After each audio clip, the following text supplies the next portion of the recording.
إن الحمد لله نحمده ونستعينه ونستغفره ونعوذ بالله من شرور أنفسنا وسيئات أعمالنا. من يهده الله فهو المهتد ومن يضلل فلن تجد له وليا مرشدا.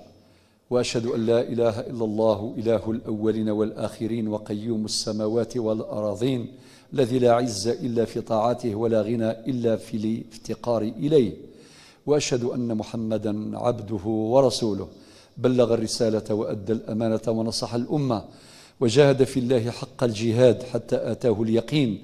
اللهم صل وسلم وبارك عليه وعلى آله الطيبين وصحابته الأكرمين وتابعيه وتابعي تابعيه بإحسان وتقوى إلى يوم الدين.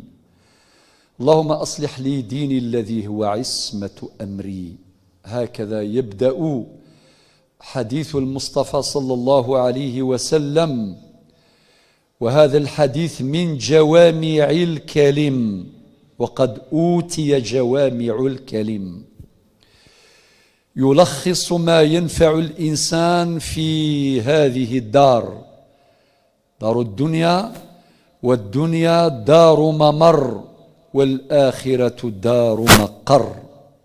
ادعو الله عز وجل بقوله: اللهم أصلح لي ديني الذي هو عصمة أمري، وأصلح لي دنياي التي فيها معاشي، وأصلح لي آخرتي التي إليها معادي، واجعل الحياة زيادة لي في كل خير، واجعل الموت راحة لي من كل شر. هذا الحديث الجامع المانع يلخص حركة الإنسان المؤمن في هذه الدنيا، والبداية من الدين. اللهم أصلح لي ديني، اللهم أصلح لنا ديننا الذي هو عصمة أمرنا.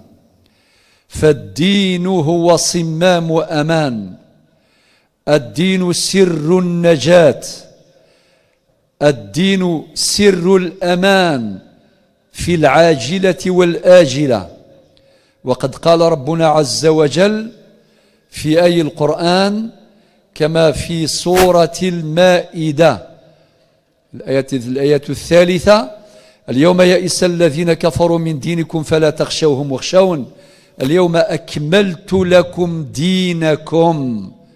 فالدين قد اكتمل. اليوم أكملت لكم دينكم وأتممت عليكم نعمتي ورضيت لكم الإسلام دينا. وقال: إن الدين عند الله الإسلام. فما تفرق لدى النبوات السابقة والرسالات السالفة ورد في هذا الدين الجامع، وقد اكتمل ببعثة المصطفى صلى الله عليه وسلم. والآية جلية واضحة: اليوم أكملت لكم دينكم. إذن الدين هو طريق النجاة، الدين طريق الفوز في الأولى وفي الآخرة. وأصلح لي دنياي التي فيها معاشي، فإن الصلاح في الدنيا يكون تمهيدا للصلاح في الآخرة، ولا يمكن أن يتحقق هذا الصلاح في الدنيا إلا بالدين الذي يضبط حركة الإنسان في جميع مناحي الحياة، في مجال العبادات، في مجال المعاملات، في جميع العلاقات. فالدين هو الضابط الأمين لهذه الحياة. فنبينا صلى الله عليه وسلم يسأل الله الصلاح، صلاح الدنيا: وأصلح لي دنياي التي فيها معاشي.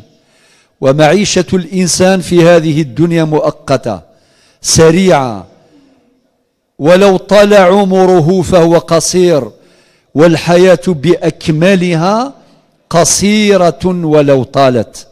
ثم يقول: وأصلح لي آخرتي التي إليها معادي. هي نهاية النهايات. الآخرة دار القرار، تبدأ بالموت. الموت باب وكل الناس داخله. يا ليت علمي بعد الباب ما الدار. الدار دار نعيم إن عملت بما يرضي الإله، وإن خالفت فالنار. هما محلان ما للمرء غيرهما، فانظر لنفسك أي الدار تختار، ما للناس سوى الفردوس إن عملوا، وإن هفوا هفوة فالرب غفار. وأصلح لآخرتي التي إليها معادي، واجعل الحياة زيادة لي في كل خير. ويتمثل هذا الخير في الطاعات والقربات والباقيات الصالحات والأعمال الخيرية التي لا تعد ولا تحصى. وقد قال ربنا عز وجل في سورة الحج الآية 77: وافعلوا الخير لعلكم تفلحون. وقال في سورة البقرة الآية 148: فاستبقوا الخيرات. وردت آيات كثيرة ترشدنا إلى فعل الخير، وأخرى ترشدنا إلى المسابقة والمسارعة، يسارعون في الخيرات. فاستبقوا الخيرات فتنتشر همم الناس، تنتشر همم المؤمنين والمؤمنات في فعل الخيرات في جميع مجالات الدنيا. وأصلح لآخرتي التي إليها معادي، واجعل الحياة زيادة لي في كل خير، واجعل الموت نهاية حياة. والموت ليست نهاية، إنما الموت هي بداية لحياة أبدية. الموت في تعريفها الصحيح والانتقال من وجود إلى وجود، ولكن الانتقال من وجود زائل إلى وجود دائم. فإذا كانت الدنيا دار ممر فإن الآخرة دار مقر. لذلك نبينا صلى الله عليه وسلم ختم هذا الدعاء الشريف بقوله: واجعل الموت راحة لي من كل شر. أستغفر الله لي ولكم.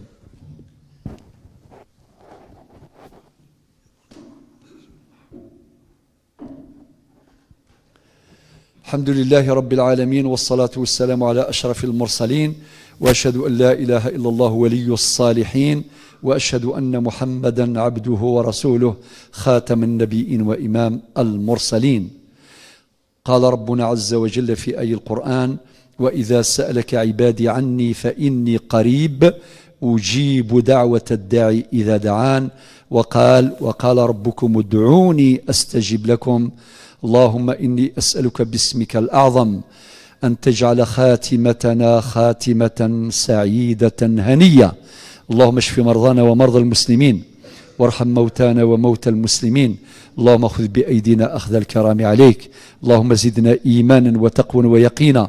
اللهم زدنا ألفة وأخوة ومحبة وسعادة. اللهم خذ بأيدينا أخذ الكرام عليك. اللهم استرنا في الدنيا وفي الآخرة. اللهم إنا نسألك من خير ما سألك منه نبيك محمد صلى الله عليه وسلم، ونعوذ بك من شر ما استعاذك منه نبيك محمد صلى الله عليه وسلم. أنت المستعان فأعنا على طاعتك. سبحان ربك رب العزة عما يصفون، وسلام على المرسلين، والحمد لله رب العالمين.